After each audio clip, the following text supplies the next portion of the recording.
ভিডিওটা দেখতে থাকো। আজকে রান্না হবে এঁচোড়। তার জন্য খাসির চর্বি নিয়ে এসেছি, খাসির চর্বি দেবো।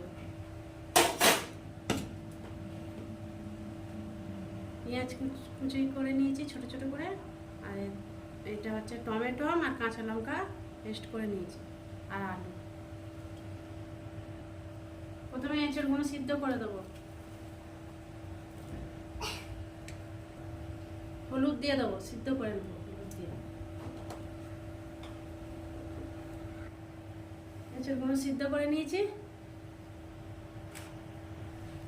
কড়াতে তেল দিয়ে দিয়েছি, আলুগুলো লাল লাল করে ভেজে নেব। আলুর মধ্যে হলুদ গুঁড়ো দিয়ে দেবো।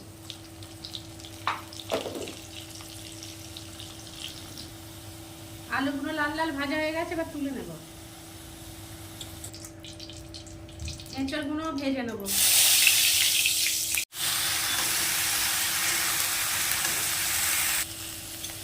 এঁচোড়টা ভাজা হয়ে গেছে, এবার তুলে নেব। কড়াতে তেল দিয়ে দিয়েছি, জিরে আর তেজপাতা দিয়ে দেবো।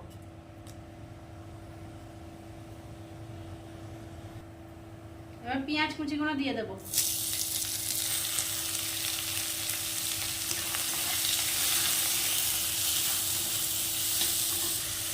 পেঁয়াজটার মধ্যে একটু লবণ দিয়ে দেবো। পেঁয়াজটা লাল লাল করে ভাজা হয়ে গেছে, এবার আদা রসুন দিয়ে বাটা দিয়ে দেবো।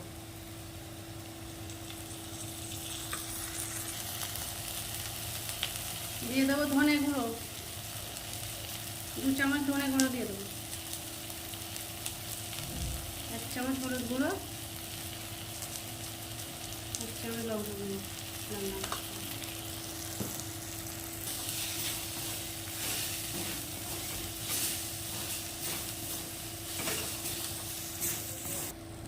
টমেটো কাঁচা লঙ্কা দিয়ে দেবো।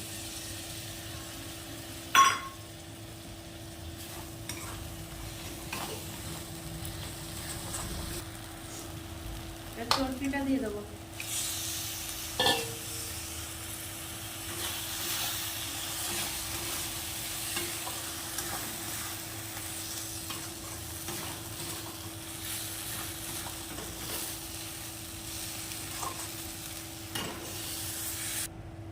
ভাজা এঁচোড়গুলো দিয়ে দেবো।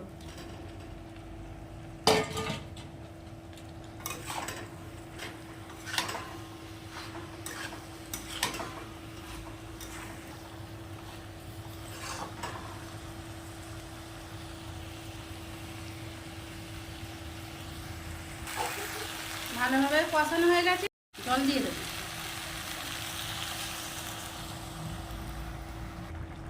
ভাজা আলুগুলো দিয়ে দেবো।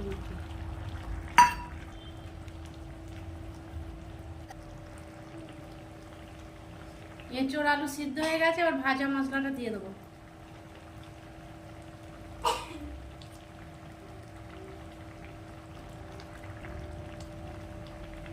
এক চামচ গরম মশলা দিয়ে দেবো।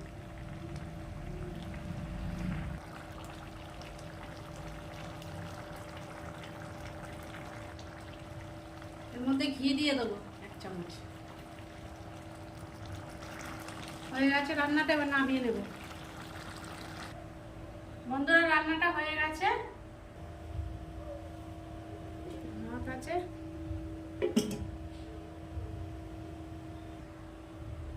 রান্নাটা ভালো লাগলে সাবস্ক্রাইব করবে আর কমেন্ট করবে।